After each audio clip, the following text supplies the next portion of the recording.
दशकों से पोषण सलाह मुख्य रूप से इस पर केंद्रित रही है कि हम क्या खाते हैं। उभरते शोध से पता चलता है कि जब हम खाते हैं तब भी मेटाबॉलिक स्वास्थ्य पर प्रभाव डाल सकता है, जिसमें मस्तिष्क का कार्य भी शामिल है। समय सीमित भोजन का अर्थ है दैनिक खाद्य सेवन को एक निर्धारित अवधि तक सीमित करना, अक्सर 10 से 12 घंटे, जिससे शरीर को रात भर लंबे उपवास की अवधि मिलती है। उपवास की अवधि के दौरान शरीर तात्कालिक ग्लूकोज उपयोग से मेटाबॉलिक मरम्मत प्रक्रियाओं की ओर स्थानांतरित होता है। ये परिवर्तन इंसुलिन नियमन, सूजन मार्करों और कोशीय तनाव प्रतिक्रियाओं को प्रभावित करते हैं।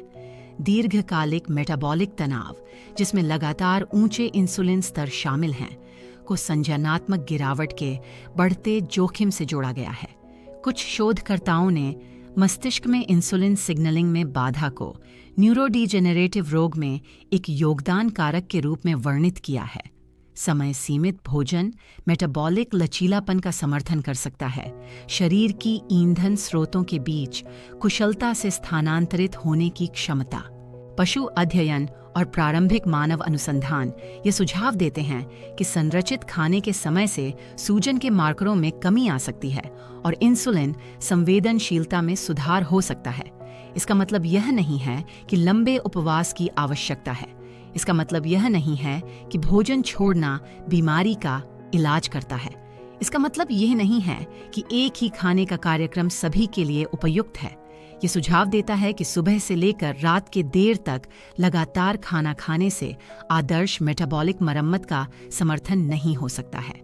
नींद, व्यायाम और न्यूरोनल अनुकूलन अनुसंधान के साथ मिलकर एक निरंतर विषय उभरता है। बुजुर्ग मस्तिष्क जैविक रूप से सक्रिय रहता है। यह मेटाबॉलिक संकेतों पर प्रतिक्रिया करता है। यह पुनर्स्थापन के समय से लाभान्वित होता है। आधुनिक विज्ञान सरल कैलोरी गिनने से मेटाबॉलिक समय और सेलुलर रखरखाव की ओर ध्यान केंद्रित कर रहा है। हमारे अगले एपिसोड में हम NAD और माइटोकॉन्ड्रिया का अध्ययन करेंगे और कैसे सेलुलर ऊर्जा प्रणालियां सबसे मौलिक स्तर पर उम्र बढ़ने को प्रभावित करती हैं। कृपया परिवार और दोस्तों के साथ साझा करें, सब्सक्राइब करें और नोटिफिकेशन बेल दबाएं ताकि आप हमारा अगला वीडियो न चूकें।